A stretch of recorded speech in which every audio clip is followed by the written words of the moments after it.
Up, I just met my dear friend George on writing this astonishing book.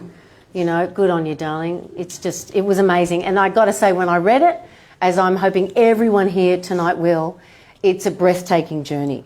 So I'm just going to start off by asking you, who is Bud? Tell us about Dorothy Elms, Bud. So Bud is my great aunt, and I just love her full name, Dorothy Gwendolyn Howard Elms. Doesn't that just have the best musicality to it? So my great aunt Bud, she was a kooky 27-year-old with a very sassy sense of humour, who signed up to be an Australian Army nurse in World War II for what she considered the chance of a lifetime. And little over a year later, she ended up dead on a remote beach in Bangka Island. She was born in a tiny little place called Cheshunt in rural Victoria, and I know we're in Sydney, so you don't know this landscape, but it's up in the alpine region of Victoria. So it's beautiful. It's very beautiful. It's cold. It's very green, and it's very verdant. And her parents were farmers. Her father, they were called Mum and Didi by my dad and my Aunt Sally. And Didi was a mixed farmer, which meant he grew tobacco and had cattle as well. And they were from a sort of fairly well-bred family, but they'd lost everything in the Depression. So it was fairly much subsistence living at the time.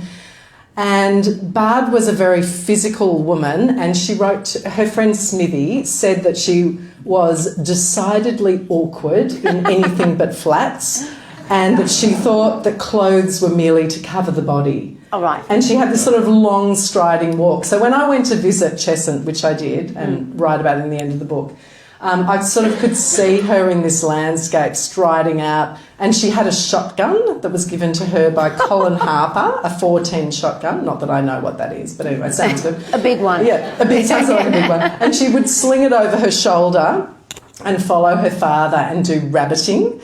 And she also smoked. She loved a rollie, so she had all these rollies, which my dad did not believe. But I was like, Dad, I've got evidence in these letters that she was a smoker. Yeah. So she was a very physical woman. She loved golf. She loved swimming. She loved tennis. Yeah. And she had all these weird nicknames for her. Reading the book, I noticed every letter there was quite odd nicknames, which were very endearing, but it spoke a lot to her character, didn't it? Yeah, so she called my grandmother, who was her only sister, Jane, she called her Nifty, and she called her own mother. She'd write home these letters from Malaya and Singapore, which is mainly stationed in Malacca, Malaya, and she'd say, "Dear old Tumpy and Dad." Which was Jean and... Yeah, it was Mum and Dad. Yeah. And then for her nursing friends, so she nursed at Corowa Community Hospital, which is, just on the Murray River, for 4 years, and she would write to her friends there. She'd call them her old hounds,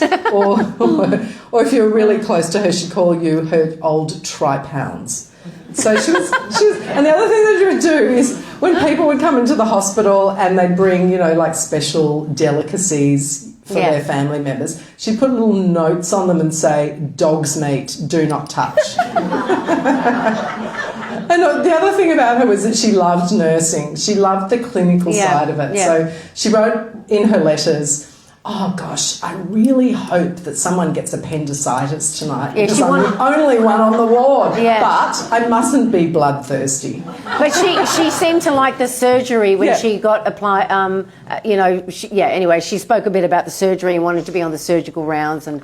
I mean, dare I say, perhaps a bit more medically minded than nursing minded, maybe. Maybe. I sort of was fantasising about what she would have gone on and done, and maybe she would have gone on and become a matron or become a surgical nurse. Absolutely. Yeah. So listen, I've written down these questions just because I know that we'll do a lot of talking, but I just want to try and hone in on a few points. Yeah. So I've got another question here. When did you become aware of Bud's story and the secrecy surrounding her life? So I just want to say there are other relatives here tonight of other nurses who also died on the beach, and that's very special to me. There is the Noyce family, and Kath Noyce died on the beach, and she was actually a friend of Bud's, which I found through her letters. There's also some of the Halligan family here, and Clarice Halligan has also died on the beach. So And also the Drummond family. So Matron Drummond was unbelievable. She was the leader. And her niece, Philippa, and her great-nephew, James, are also here tonight. So what was the question again, Georgie? Welcome. Oh, I know. Yeah. When did you become aware of the secrecy around her? So nobody ever spoke about Bud in my family. My grandmother never mentioned her name, not once. And so I didn't really know much. My own father and my Aunt Sally, it's not that they wouldn't have spoken about her, but if you have silence in your family and no one else is speaking about her, then you're in the habit of not speaking about her. So my Aunt Sally, who actually was the custodian of Bud, she had this collection of letters that Bud wrote home to her family. And she said that she knew when she was a little girl of 4 and she would go to Chesson and visit her grandparents, my great-grandparents, Bud's parents, that there was this photo on the wall of this woman, sepia photo, and she thought a severe-looking woman in an army uniform, I think a very good-looking, sort of handsome woman, that she shouldn't talk about. And she also knew that there was this collection of letters housed in a rattan box that she should not interact with at all. And somehow she knew they were there. It wasn't until she was about 40 and my grandmother Jean was in hospital that my Aunt Sally got up the courage to go and open that box of letters and read all of those letters. And she said, I felt that I was both discovering and losing her at the same time. Yeah. So there's this profound silence in my family. The reason, I think, being because my grandmother Jean not only lost her only sibling in traumatic circumstances, but she also lost her husband. He went missing for a week and turned up dead in the Yarra River. And it was probably suicide, we don't know. So that I think the combination of those two things just meant this shutdown and this incredible grief. And as I was researching the book, I looked into grief. I've studied psychology, and I came across this concept of ambiguous loss. And this psychologist, Pauline Boss, talks about it, that when you have a grief that cannot have any closure, like a body missing or somebody in war who hasn't returned, then it can freeze the family processes and the grief gets stuck. Yeah. And I think that's what happened in our family. So when I haven't even told you about that yet. No, I'll stop there. Yeah. No. Yeah. Well, I just wanted to know. So you became aware of it really through Sally. I became aware of Bud through Sally, and Sally wanted. It was really interesting. Sally, something in our family wanted to be finished. So I see this as a story of buried family and national history. Now, there are people out there who know a lot about this story, but there are a lot of Australians who know absolutely nothing about it. So I feel it's a story that wanted to come out in our family and to finish the family business, and I feel it's also a story that wanted to come out nationally. Okay, look, I'm going to ask you, just when did you actually decide to explore Bud's story and the history of what happened to the people that were fleeing Singapore and that were on the Vina Brook, is that how you say it? Yes. That was bombed. And were you concerned at all about the grief that it might potentially stir up? Yes to all of those things. Yeah. So what happened was I was just sitting in Melbourne on my sofa, one day living my life, running my business, looking, bringing up 2 daughters, and suddenly I got an email from a man called Michael Pether, who's an amateur historian, but he's an amazing historian, from New Zealand. And he said to me, there is a 75th memorial service that is going to be held on the actual beach on Bangka Island. Would you like to go? Now, I have to acknowledge Michael Noyce here, because Michael Noyce was the organiser of that memorial service. And so I couldn't believe it. I mean, how did this man find me? No one ever spoke. So how he found me was that I had written a blog for work about resilience and my grandmother Jean. But the blog was about my grandmother. I had only mentioned my great aunt's name once in this blog, and then I get this email. So it felt like, oh, this is weird. It felt like this sort of piece of synchronicity. And initially I accepted out of curiosity because I thought, oh, this is an interesting story. And I was discussing it with my mum and, oh, there were bombs. And, it didn't really feel like it related all that much to me. It felt like an old war story, something that happened a long time in the past. But it wasn't until I went and I met some of the other relatives and I started to retrace Bud's steps. And Sally came over, and before I left, she gifted me these letters. And I could feel that there was like an unburdening for her, and that she was actually passing something to me. Right. And at the time I was like, oh, I wonder what I'm accepting here. I didn't really know.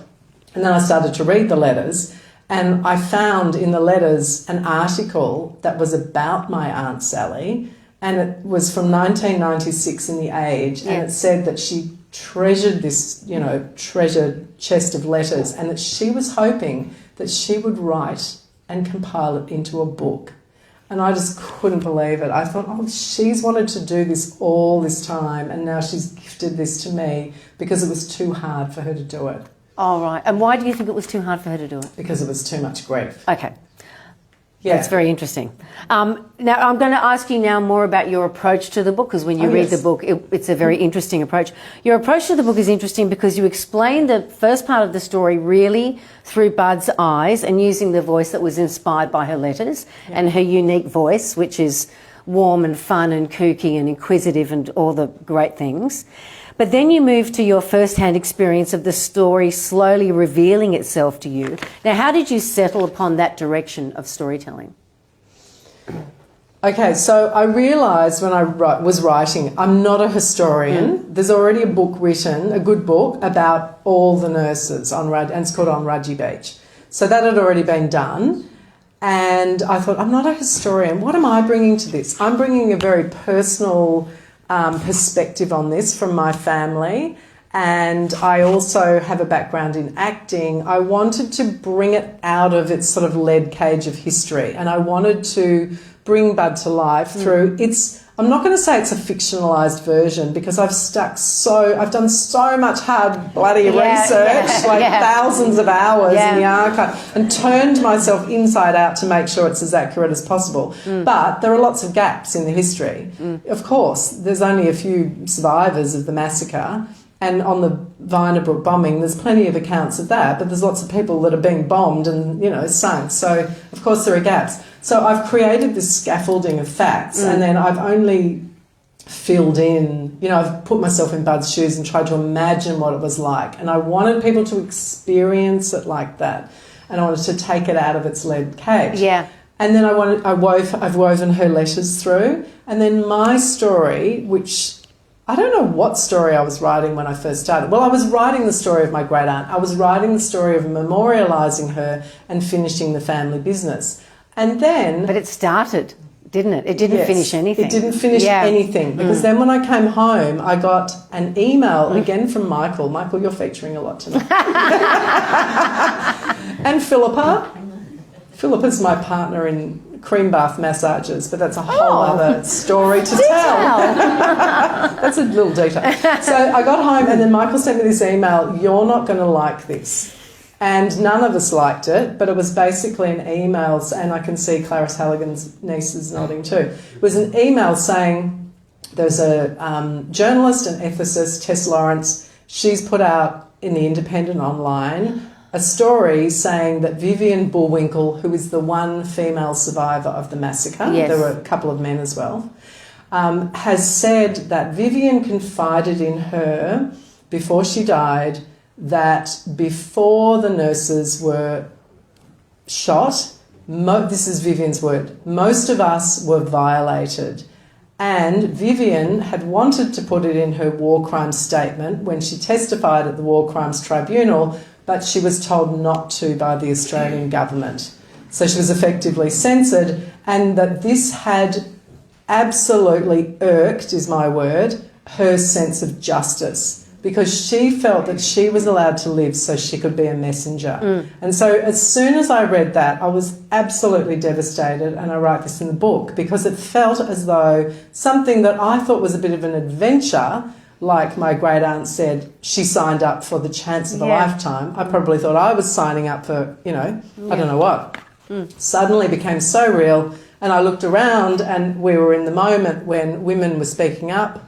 They weren't wanting to be censored, and the shame and stain was being, retold. Why should we feel shame and all of those things when rape is involved? So I couldn't ignore that. And then I just absolutely started grieving. It felt like the family intergenerational grief then came alive in me. And then I just became absolutely determined to find out if it was true or not. And if it was true, I was definitely going to be speaking up on my great aunt's behalf.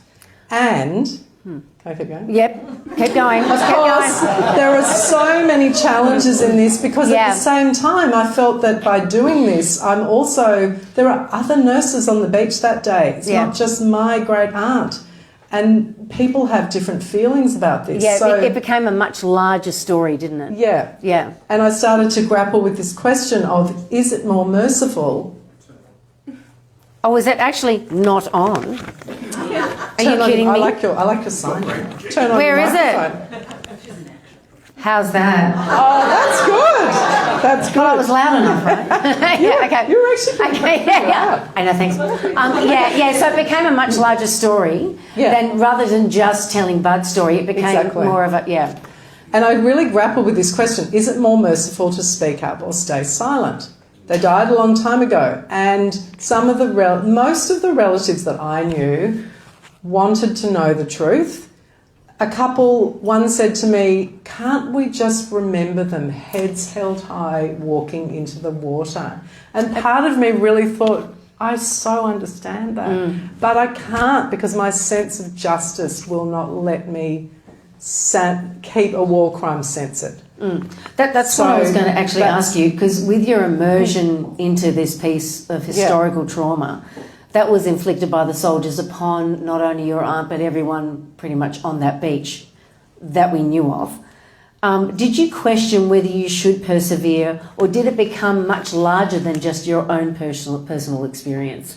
I mean, you pretty much answered it, but when did it become apparent that it had to come out? Because you did have some resistance from some people. And a lot of the book, somebody said to me, oh, you're such a flip-flopper. And I'm like, I know, because I really did grapple with it. I found that really honest, though, and I found it really helpful that it wasn't just, I've decided to do this. Yeah. It became a very vibrant part of the book that you were like, I shouldn't do it, and you were worried about your father. And then it became apparent with all the Me Too movement that it was very important that everyone's story be told. Yes. Yeah. Well, what happened was a few things happened. So I looked around, and of course it's not just Japanese Imperial forces in World War II, although they were significant sex traffickers of women, up to 200,000 sexual military slaves, often known as comfort women, which is often obviously a euphemism. So when I started looking into the sexual military slave issue, and I realised that there was a lot of revisionist history, there was a lot of comfort women bashing, and every time someone wanted to put up a statue around comfort women that was accompanied by a protest, I became really angry about that. And then I looked around and I saw all the women in Ukraine, and then I thought about Indigenous Australian women in frontier wars, and I just saw this huge issue globally about rape used as a weapon of war, and just became more and more upset about that. And then Lynette Silver entered the picture. She's sitting down here. So Lynette Silver, so I was trying to put all of this together. I was in the archives, I was at the War Memorial, I was trying to piece together all these. Can you just tell us about the archives? Because when you were delving into the archives, which seemed to be an enormous amount of the research, you kept on getting stonewalled, but also so much of it was redacted that you just couldn't get to the truth. Well, yes. So it's complicated. So I don't know how much of the archives are redacted. I'll go into that later. So I was in the archives looking at the war crimes trial statements. So before they went to the War Crimes Tribunal and Vivian testified, obviously they're looking into what happened. And there's all these witness statements. Now, they're not eyewitnesses of people who saw the massacre, because no one did, although actually two people did. One person was a man called Cecil Kinsley, who was a stretcher case at the back of the beach. He got bayoneted himself and survived the massacre, but he died shortly after. So there's no statements from him that we know of. And then there was one other man who was in the sea, Seddon, who came from another boat. So I was looking at all these statements, but there's a lot of people who, not a lot, there's a few people who walked the beach in the days after. And I was trying to piece together all these statements. And they do not add up with the official account, which says that the women were marched into the sea and machine gunned from behind. If you read all these statements, there's some women who have bullet wounds to the back of their head. Sorry, I won't go into too much detail. But effectively, they don't add up, right? So I'm not saying Vivian lied, but she was censored, I believe, and I think she also wanted to produce an account that was comforting to the families. So they walked into the water, heads held high, none cried out or called for mercy, which it's comforting. You can understand it. Anyway, so then I was doing all of this and trying to work out what happened, and it was really difficult. And then Lynette Silver, who is a war detective, historian, sitting down here at my right, she published a book called Angels of Mercy, and she had a chapter called Unravelling the Secret. And she put together a lot of different evidence. All of our evidence is circumstantial evidence. And as I was saying to someone the other night on the ABC, unfortunately, we're not holding a trial. We can't prove it. But it's a very significant circumstantial case. So then Lynette and I teamed up. And I'm not going to go into all the intricacies, but we effectively got some more documents out, and a couple of other people also came forward to talk to Lynette. So, what was her Virginia Bullwinkle? What was her name? Vivian Bullwinkle. Virginia. That's Virginia. Vivian. What was that Bullwinkle? I mean, what a perfect name. I know. But how did her story go? I mean, did she end up trying to speak her truth, or was there any? Well, she spoke to Tess Lawrence, and she also spoke to another woman, a retired major called Patricia Hinks. And Patricia Hinks contacted Lynette and spoke to Lynette. And this is in the postscript of the book. And it's also been in the media recently in ABC Online. But she basically came forward and said, that they were raped. She said they were tortured and raped. Okay. Yeah. Right. How did your father respond when he received this news? And my father doesn't say a lot. People who know him will go, yeah, that's true. So it was very difficult because my father said, I wanted them to come. I really wanted my father to come to the first memorial service. To the beach. I thought it could be a good thing, and my aunt to come. I really thought my aunt should be the one to come because she's the one who wanted to do this. But she couldn't come because she has problems walking and she would need a wheelchair. So then I said to my dad, will you come? And he said to me, no, I don't want to open old wounds. Right. And so that's sort of a bit of a refrain through the book. Yeah. So the other thing is I'm aware that I've been opening old wounds. So I try to keep him informed, but I try to respect his wishes at the same time. Yeah, so but I was so nervous because he's in the book when I gave him the book to read before it was published. And I thought, what's he going to think of this? Anyway, he read it and he said to me, I really like it's great, well done. I can see why people want to publish it. Right. Yeah. So I wouldn't expose him to every interview I'm doing. I think it's just too much. But he thinks this all happened. He believes in not sanitising war crimes, and let's just pause for a moment and think about what's going on with Ben Roberts-Smith. There's a moment here where we're not trying to not sanitise war crimes we've committed or ones committed against us. So he backs me on that. Yeah. I've got to say, when you told Bud's story, and this is when I was reading the book before tonight, and Bud walking into the water with her comrades, and the thoughts she was thinking, and when they were shot, this was told from the sanitised point of view. Oh yes, yeah. So it was the version that you were told. Yeah. But even that was so moving because there's this beautiful life that was snuffed out, and that was just one of millions. And it was such a poignant moment and such a moving moment, and you wrote it so beautifully. Thank you. That I really had to put it down, and I had to go outside and I just had to take a breath. And there's some moments in there where I really felt like I got to know Bud. So it was beautifully written, and I think that's partly because Bud's, the way she writes her letters home, it's just so rich with her character and her sense of humour and her, I'm a bit bored, and this will be fun, and you know, she would have been the kind of person you would have wanted to hang out with. Now did this book, now at the end of the book, how do you feel now? Like, it's out in the world, people are going to buy it and read it. How do you feel? Well, when it first was published, I felt really nervous because I didn't know. I mean, there will be some relatives out there who'll be really angry with me. There's a couple.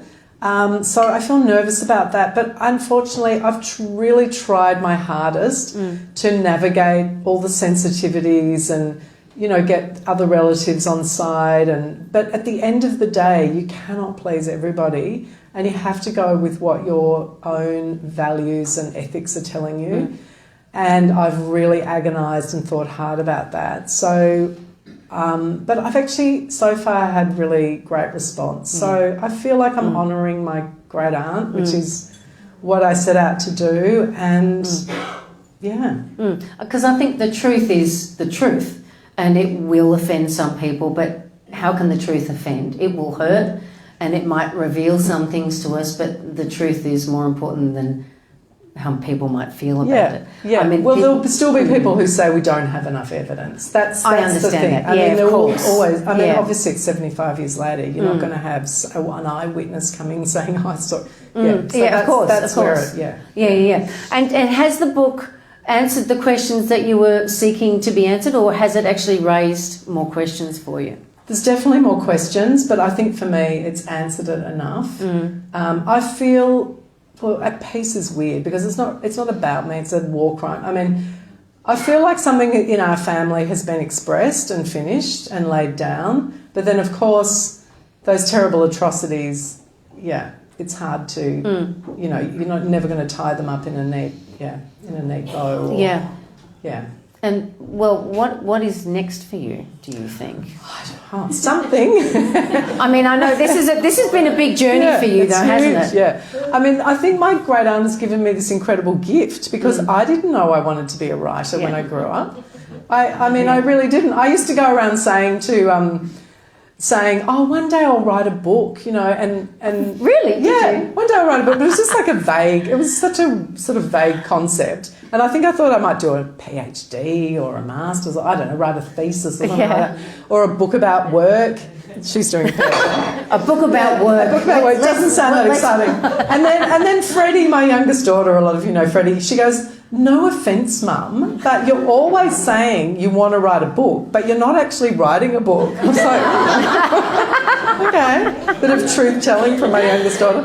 So I didn't... Basically, the story found me, and then I felt compelled to write the story, and then I had to learn how to write, and that was really hard. Oh, I've got to say, still learning how to write. I think you're a natural at that. Well, thank you. I have to say. Well, there's a lot of drafts and a lot of writing groups and a lot of workshopping and feedback and ripping up 30,000 words and starting again. And because you just didn't write a book. You had to do an enormous amount of research, which is like 2 jobs in one. The research was really hard. And how long did it take you from woe to go? 5 years. Oh, my God. 5 years. Part-time. I mean, I was running a business, but 5 years, yeah.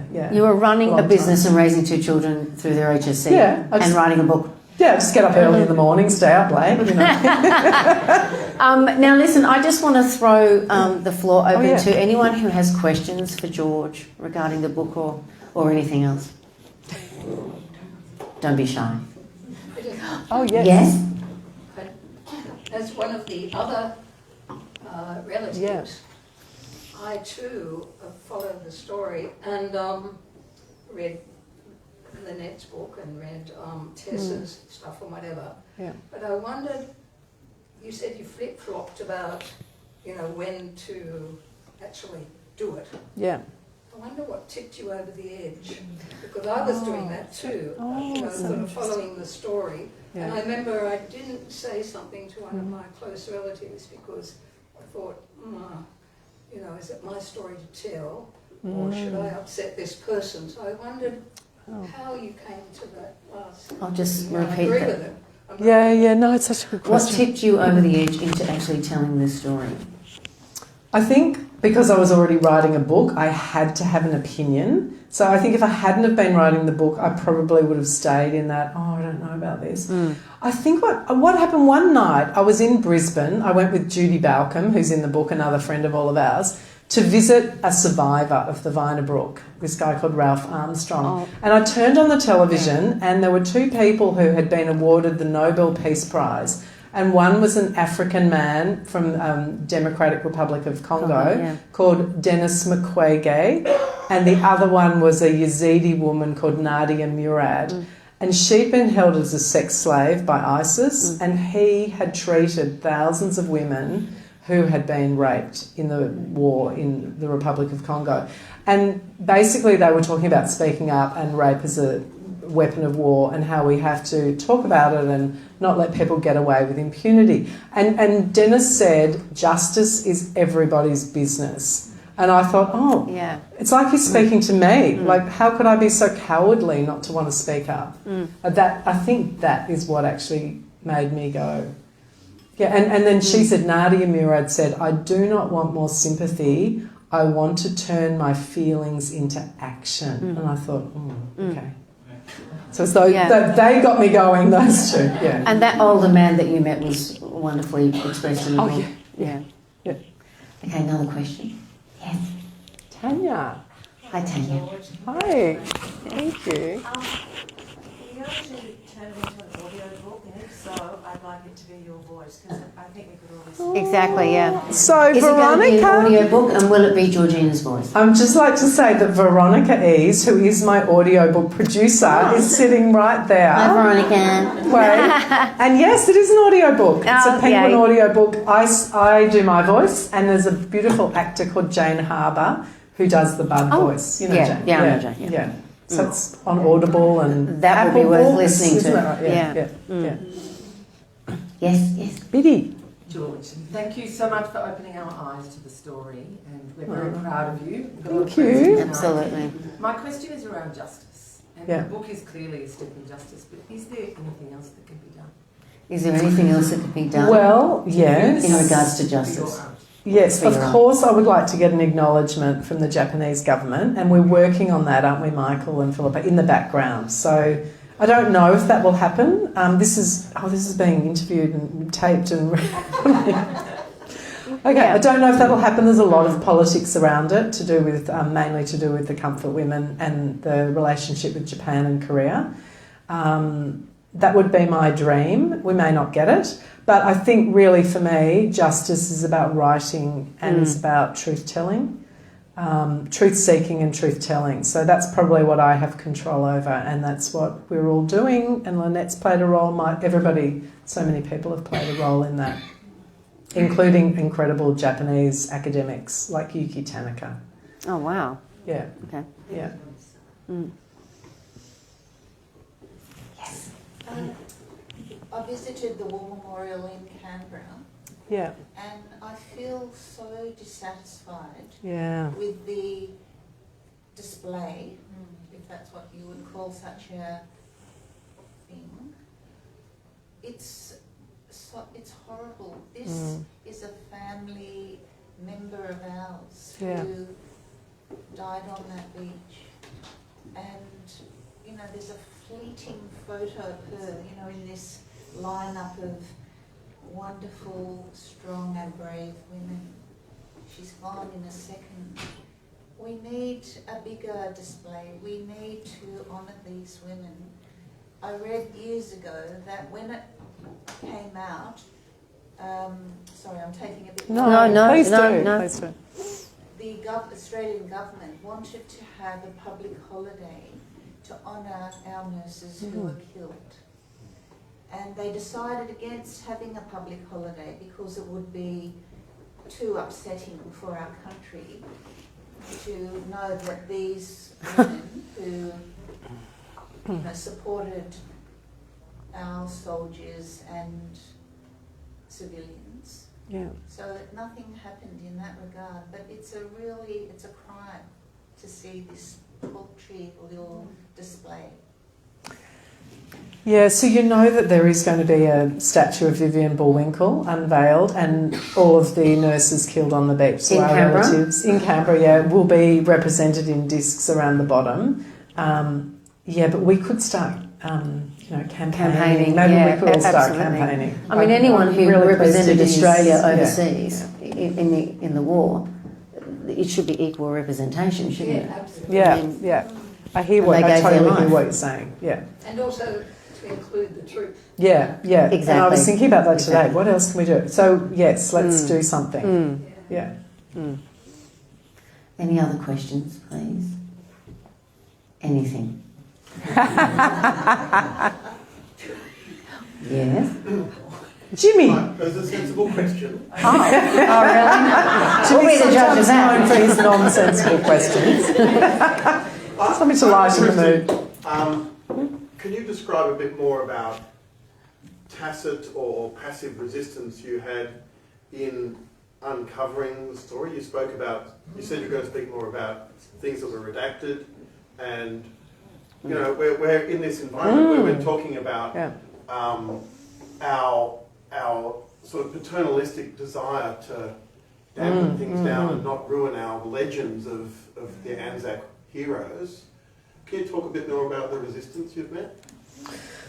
Well, it's really hard to know what the resistance is. So Lynette and I accessed Vivian Bullwinkle's medical records. So I accessed them, and some of the other, at the time we thought it would be freedom of information.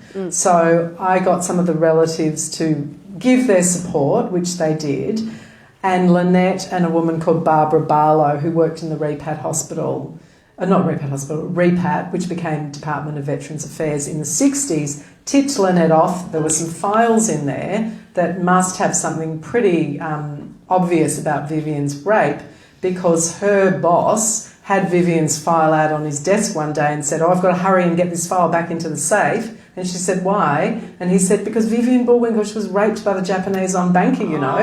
And Barbara was like, well, no, I didn't know that. And so it was very unusual for files to be held in the safe. They were normally in this sort of central file office. So I accessed those files.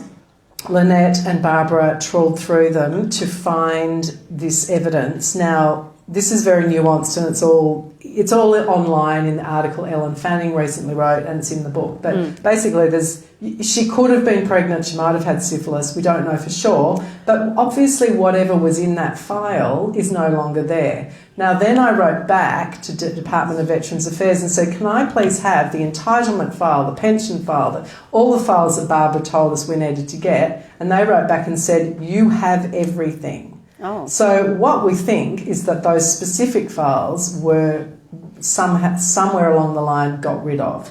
Now, I know Lynette thinks most probably when Repat moved locations and the boss, Condi, who was the Deputy Commissioner, thought that Vivian had what she needed, which was the sort of pension she was after, and probably disposed of them. Because remember, rape was, you know, a fate worse than death, and there was a lot of shame. That's what I was going to ask. I mean, Yeah.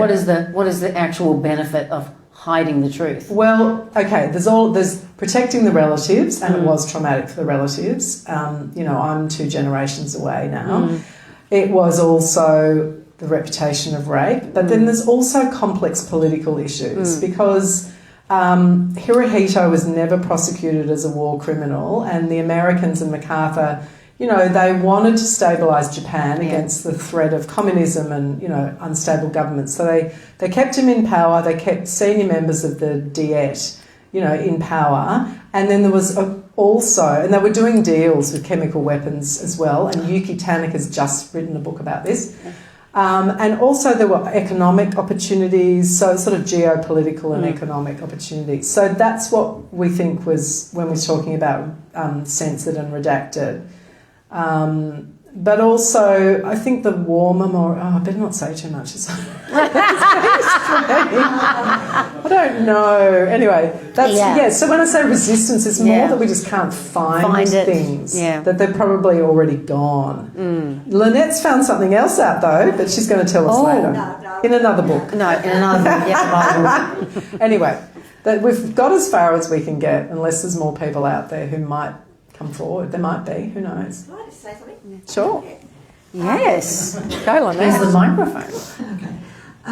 It was a paternalistic policy back when the war finished that stories which were so awful should not be put upon the relatives of prisoners of war. Yeah. For instance, I spent 6 years uncovering the story of Sandakan and the death marches, and the army and the government decided that the relatives of those people who died, 1,800 Australians, we only had 6 survivors whole Holocaust, had worried for the whole of the time the war was on about where their people were and what was happening to them. And now to come out with this appalling story would just be too much. Much better that they just find out they died while prisoner of war in Borneo, and that was a very conscious decision. And the same, and they were kept quiet. The relatives, probably like relatives from Bangka Island, called for meetings to be held. Nobody would come. No one would tell them anything. And it wasn't until I bought that book out in 1998 that relatives knew for the first time actually what had happened to their people, because I traced every single one of them. Now that's when I realised just the extent of this cover. It wasn't a cover up. It was censorship. It was a censorship. It was done for the right reasons. And you've got to be as old as me and some of the other people in this room to realise that back then women didn't go to funerals, right? When I was a little girl, we're talking about rape now, when I was a little girl, my aunt and my grandmother and Mary say, now when you're walking home from school, don't go through the park in the winter because it's dark, and a nasty man might be there and he might give you a fright. And then, this is the next bit, you might meet a fate worse than death. Now, no one ever explained what it was, but we all knew that it was something horrible. Now, that's what the mindset was back then. It's only in recent years that we've now become more liberated in the way we look at things. So we had we had the government, we had the army protecting relatives from the truth. It wasn't done for a nasty reason. They had good intentions, but of course, what happened has just been terrible. It's censored. The repercussions going through right through the generations. I think we've got to wait till the great-grandchildren until the trauma of what happened is actually dissipated enough for people to be actually able to confront it. So there's censorship in the sense that they didn't let us know stuff. And I don't believe that anything to do with Bangka Island has been redacted. I think that the files have been conveniently disposed, exactly.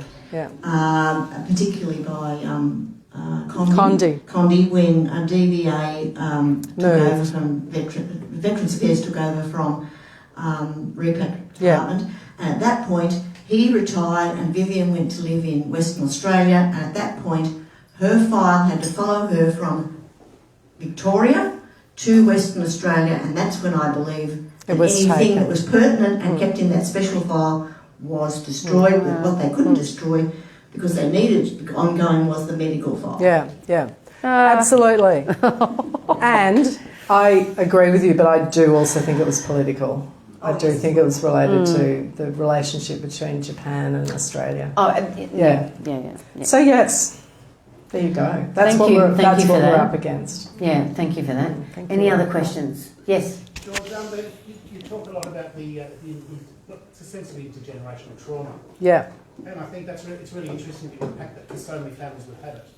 In mine, it's my father in Holland, growing up in Holland in the First and Second World War, refuses to talk about it, white face. And as he gets older and older, you really wish you could unpick it. So hopefully the book provides inspiration for us all to dig a bit deeper in our family and try and get your dad talking, because all these stories are going to be lost. And it was really interesting. There was a publisher at Allen and Unwin who wanted to publish it. She was really young, and she said to me, the thing I love about this book is that it's about buried family history, which is what you're saying. She said, when I read it, I wanted to go out and talk to my parents and say, tell me your stories and tell me what happened. But I think so it's really hard to get them to talk though, because they only talk at unusual times, and then you have to be ready to listen. Yeah, you've got to be ready to listen. Yeah, exactly. It comes up when it's like, we're talking about it now. I was just packing the dishwasher.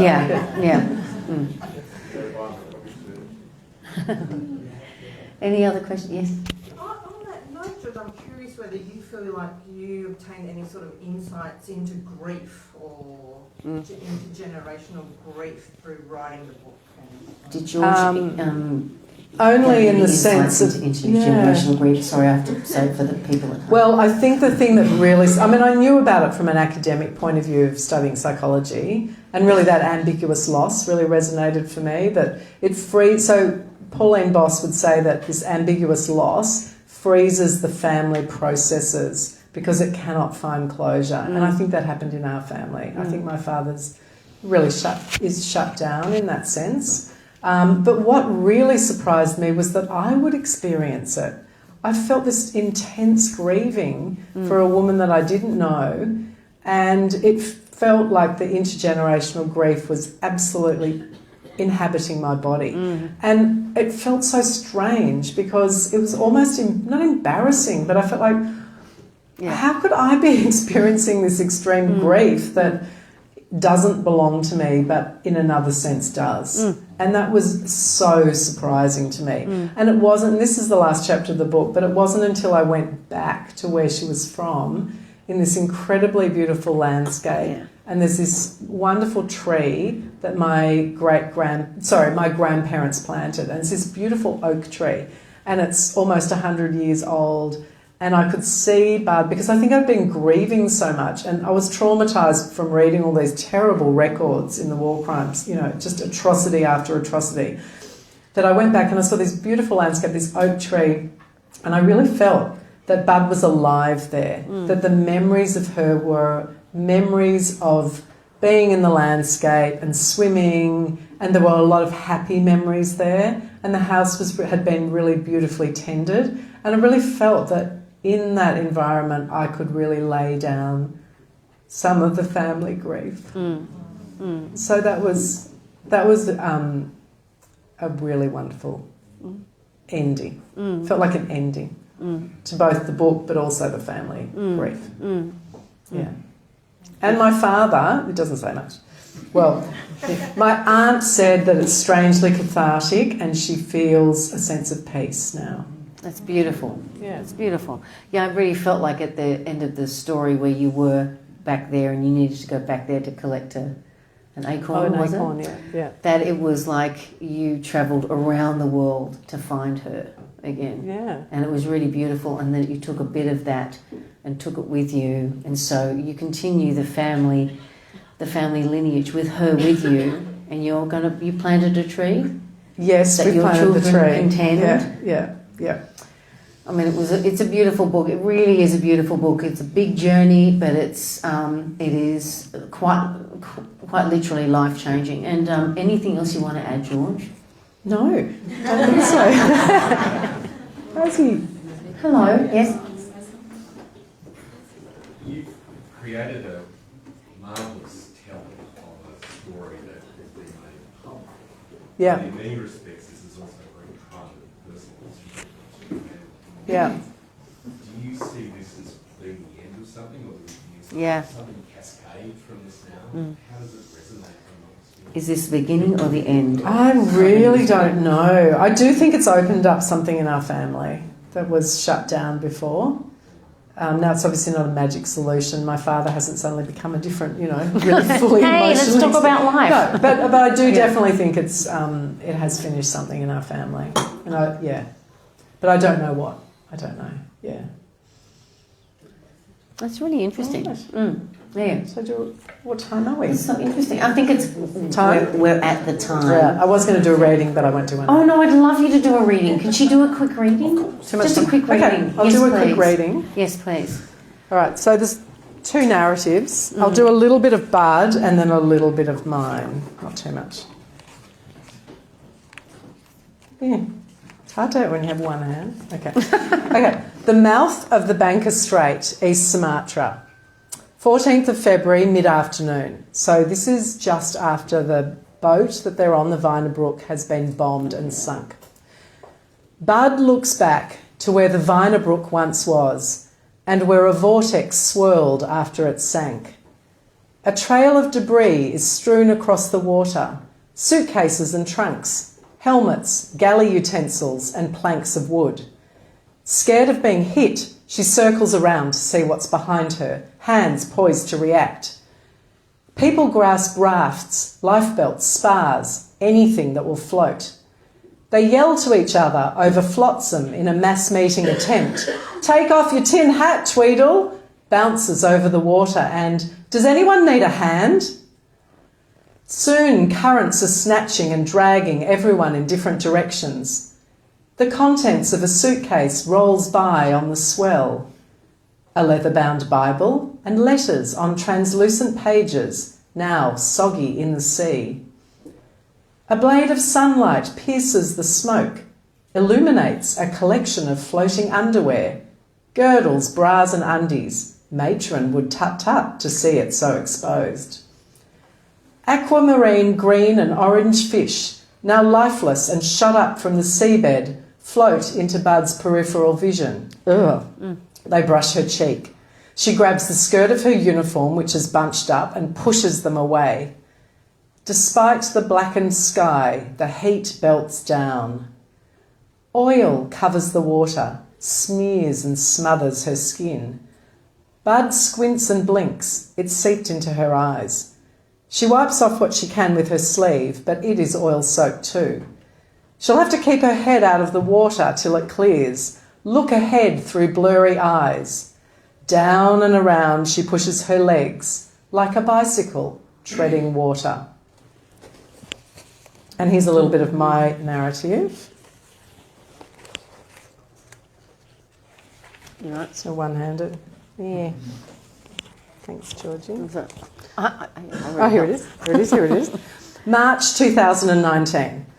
Historical documents were closing in on me. I pieced one recollection together with another, and they differed or didn't answer my questions about what really happened on that day. I read over and over the same account, shuffled papers from pile to pile, and tried to hold them all in my mind. If only I were a historian or an investigative journalist, had a steel trap mind like Michael Pether. Mine felt more like a sieve. I had shaken the tree of history and only crumbs had fallen out and more questions. My neck was sore from sitting for so long hunched over. My filing was voluminous. Papers obscured the dining room table. I'd tried timelines, stick-it notes, whiteboards, electronic files, binders. This was just so damn hard. Glancing over, I saw other piles neglected on the kitchen bench, bills and tax shoved in the when I get time pile. Was this a form of midlife madness? My business partner had told me I was a bit of a crusader when I wanted to be, and a relative of the nurses that I should get my own private detective licence. My youngest daughter and some friends pronounced my project was a good hobby for someone your age. Better than a midlife crisis. Part of dealing with grief and trauma is to understand what happened to cause the grief, to tell the story until it is ordered in your mind, its pieces in place. Then you stop the ruminations, the imaginings you allow yourself in an attempt to fill in the blanks. If I knew, could I then say, case closed? But this was not some cold case or true crime podcast, though many of those don't find definitive answers either. This was my family, all the relatives' families. I wanted to believe that if I did know, then I could consider it family business put to rest. But what if I couldn't fill all the gaps?